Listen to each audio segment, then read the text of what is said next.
श्री स्वामी समर्थ. जय जय स्वामी समर्थ. स्वामी महाराज तुमच्या सर्व चांगल्या इच्छा पूर्ण करो ही स्वामींचरणी प्रार्थना करते. पण त्या अगोदर जर तुम्ही चॅनलवरती नवीन असाल तर चॅनलला सबस्क्राईब नक्की करा आणि शेजारचे बेल आयकॉन प्रेस करा. म्हणजेच काय होईल की माझ्या सर्व नवनवीन व्हिडिओंची तुम्हाला नोटिफिकेशन मिळेल आणि तुम्ही एकही व्हिडिओ माझा मिस करणार नाही. आणि कमेंटमध्ये श्री स्वामी समर्थ लिहायला अजिबात विसरू नका. तर पहा, आजपासून पितृपक्ष हा सुरू झालेला आहे आणि पितृपक्ष मधील उद्या आहे पहिला शनिवार. शनिवारी आपण तसंही आपल्या पितरांची सेवा उपासना करत असतो. शनिवार जर आपल्याकडून आपल्या पितरांची सेवा झाली तर आपल्याला पाहिजे त्या गोष्टी प्राप्त होतात किंवा म्हणजेच आपली इच्छापूर्ती होत असते. पहा, शनिवारचा काही नाही, रोज आपल्याला पितृपक्षामध्ये आपल्या पितरांसाठी असा एक दिवा लावायचा आहे. पहा, तो कुठे लावायचा आहे, कसा लावायचा आहे, तर त्याबद्दल मी तुम्हाला संपूर्ण माहिती शेअर करणार आहे. त्यामुळे व्हिडिओ तुम्ही कुठेही स्किप न करता पूर्ण व्हिडिओ पहा, म्हणजेच तुम्हाला योग्य ती माहिती तुमच्यापर्यंत पोहोचणार आहे. पहा, पितृपक्षामधील शनिवार असेल किंवा मग पितृपक्षामधील कोणताही दिवस असेल तर त्या दिवशी तुमच्या मनामध्ये आले की आज आपल्याला आपल्या पितरांसाठी पहा दिवा लावायचा आहे किंवा आपल्याला आपल्या पितरांची सेवा करायची आहे, तर त्या दिवशी तुम्हाला जसं मी सांगणार आहे अशा पद्धतीने तुम्हाला एक दिवा नक्की तुम्हाला लावायचा आहे. तुम्हाला नक्कीच अनुभव येईल.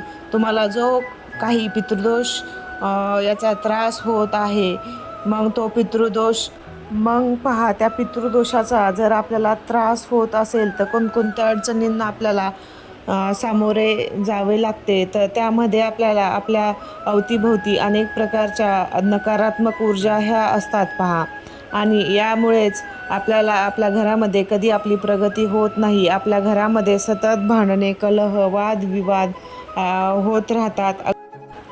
आणि अशा अडचणींसाठीच आपल्याला अगदी साधा आणि सोप्या पद्धतीने जर आपण हा एक दिवा आपल्या पितरांसाठी लावला तर आपल्या आयुष्याचे सोने झाल्याशिवाय राहणार नाही.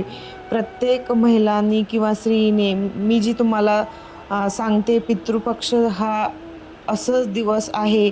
म्हणजेच पितृपक्ष हे 15 दिवस, असे 15 दिवस आपल्याला घालवायचे आहेत ना, तर प्रत्येकाच्या डोक्यावरती थोडा ना थोडा का होईना पितृदोष असतोच. त्यामुळे आपल्या पितरांसाठी होईल तेवढी सेवा, उपासना, आराधना आपल्याला करायची आहे. पहा, होईल तेवढ्या सेवा आपल्याला करायच्या आहेत. पहा, बघा, पितृदोष नेहमी कायमचा आपल्या डोक्यावरती राहिला तर आपल्याला मग नारायण नागबली करावी लागते आणि आपल्याला खूप साऱ्या अडचणींना सामोरे जावे लागते. त्यामध्ये आपल्या मुलांचे लग्न जमत नाहीत. लग्न जमलं तर त्यांना संतती प्राप्त होत नाही किंवा खूप सारं शिक्षण केलेलं असतं मुलांनी, पण त्यांना नोकरी भेटत नाही किंवा त्यांची अभ्यासात प्रगती होत नाही.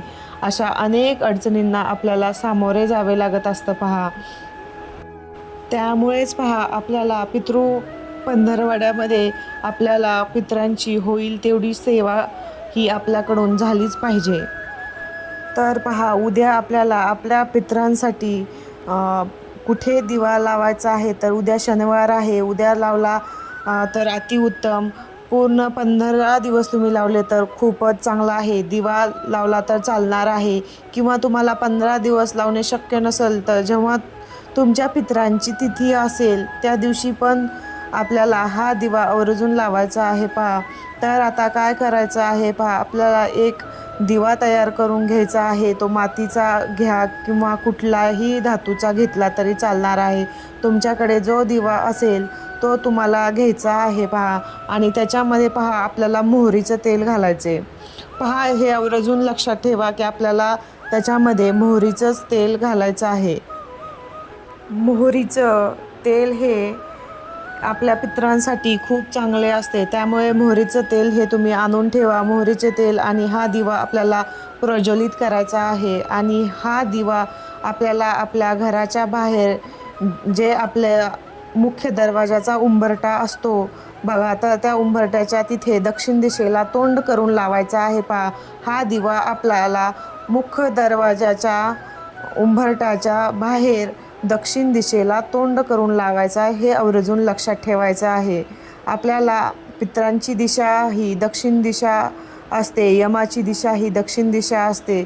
जर आपण दिवा लावला तर आपल्या सर्व अडचणी दूर होतात. म्हणजेच काय, आपल्याला पितृदोष असतो तर तो दूर होण्यासाठी आपल्याला मदत होते. अशा प्रकारे तुम्ही हा दिवा रोज लावू शकता किंवा तुमच्या पितरांच्या ज्या दिवशी तिथी असेल त्या दिवशी लावू शकता. किंवा मग तुम्हाला जर असं वाटलं की बाबा मला उद्या लावायचा आहे, मला माझ्या पितरांची सेवा करायची आहे, जेव्हा तुम्हाला कधी वाटेल या 15 दिवसामध्ये त्यावेळेस तुम्ही लावला तरी चालणार आहे हा दिवा.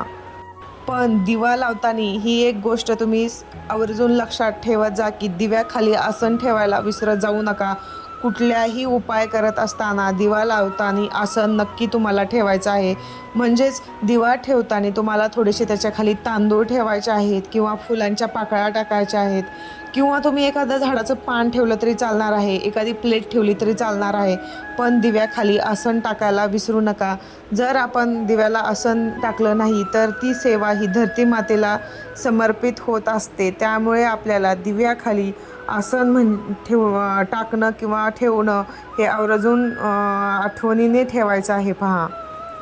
तर पहा, अशा प्रकारे आपल्याला हा उपाय करायचा आहे. अगदी साधा सोप्या पद्धतीने आपल्याला हा उपाय करायचा आहे. आणि आपल्या जीवनामध्ये कितीही पितृदोष असू द्या, कितीही प्रखर पितृदोष असू द्या, पक्षामध्ये जर तुम्ही ह्या सेवा, ज्या काही उपाय असतात ते केले तर तुमचा पितृदोष नक्कीच दूर होणार आहे. इतके प्रभावशाली उपाय आहेत ते मी तुमच्यासोबत सतत शेअरच करत आहेत.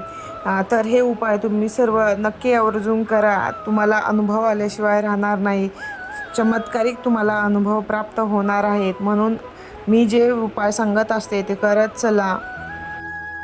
पितृपक्षात जर तुमच्याकडून तुमच्या पितरांची अशी सेवा झाली तर तुम्ही चमत्कार बघाल की तुमचा पितृदोष हा किती प्रखर दोष असू दे तर तो दूर होण्यास मदत होणार आहे. आणि तुमच्या आयुष्याचे कल्याण होईल, तुमच्या मुलांच्या आयुष्याचं कल्याण होईल आणि आपल्या घराची उत्तरोत्तर प्रगती होत जाणार आहे. पहा, असा हा अत्यंत प्रभावशाली उपाय तुम्हाला नक्की आवर्जून करायचा आहे.